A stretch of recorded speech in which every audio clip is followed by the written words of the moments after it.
6. Occam.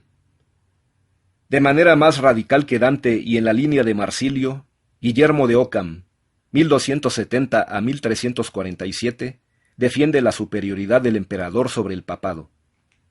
Revisar G. H. Sabin, obra citada, páginas 229 a 234. A. Barcala Muñoz, obra citada, páginas 312 a 313.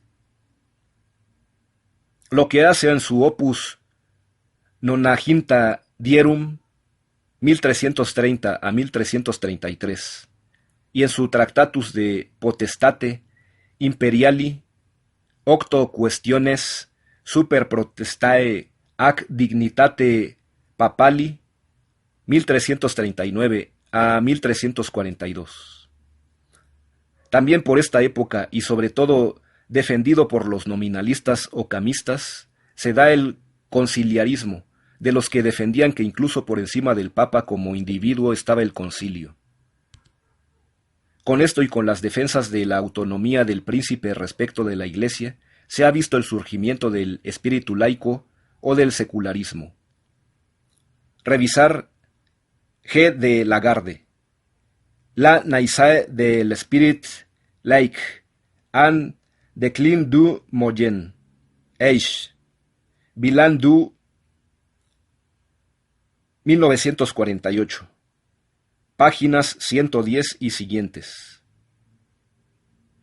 Sus ideas, así como las de Marsilio, influyeron en Wycliffe y Huss, quienes las predicaron, y hubo muchos en el pueblo que trataron de llevarlas a la práctica mediante rebeliones, consideradas como antecedentes de la Reforma. 7. Los reformados. Al fin de la Edad Media y a los inicios de la Edad Moderna, con el advenimiento de la Reforma, algunos de sus teóricos comenzaron defendiendo a los monarcas nacionales y aceptaban una monarquía absoluta, pero después se opusieron a ella. Lutero, Melanchthon, Calvino y Zwinglio primero supeditaron la autoridad religiosa a la civil, pero después se independizaron de ella e invirtieron los papeles.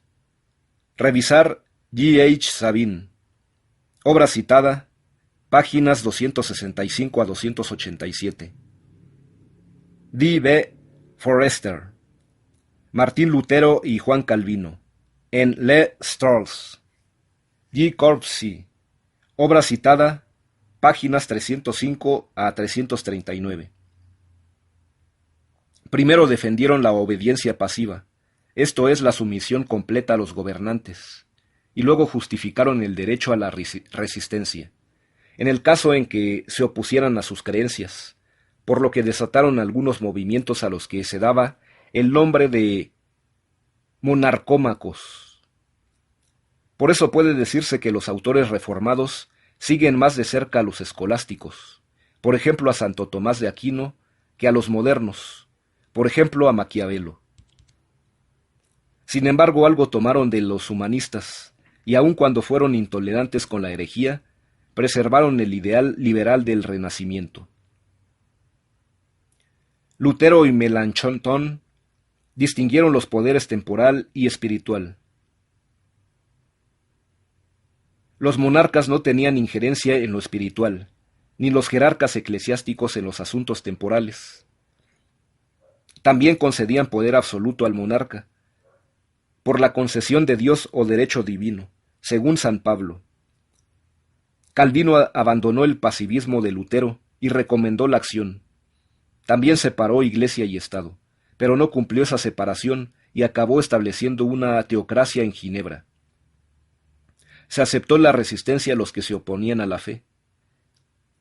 En esa línea se halla un famoso libelo, Las Vindiciae contra Tiranos, Venganzas contra los tiranos, de 1575.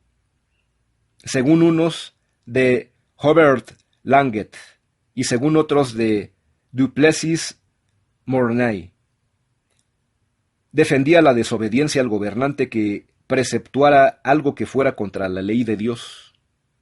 En efecto, hay un doble contrato del rey, uno con Dios y otro con el pueblo.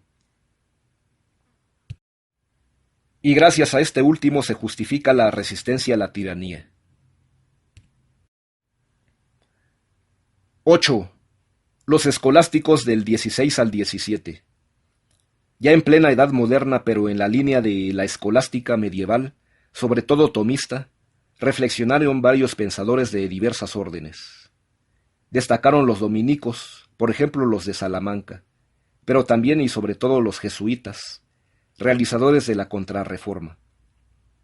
Los dominicos salmantinos como Francisco de Vitoria, Domingo de Soto, Bartolomé de las Casas, Domingo Báñez, etc., reflexionaron sobre la política al trasluz del descubrimiento de América y sus implicaciones.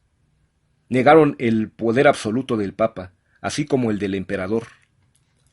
El pueblo era el depositario del poder, el cual lo confería al soberano. La guerra era justa si era defensiva o vindicativa, pero con límites.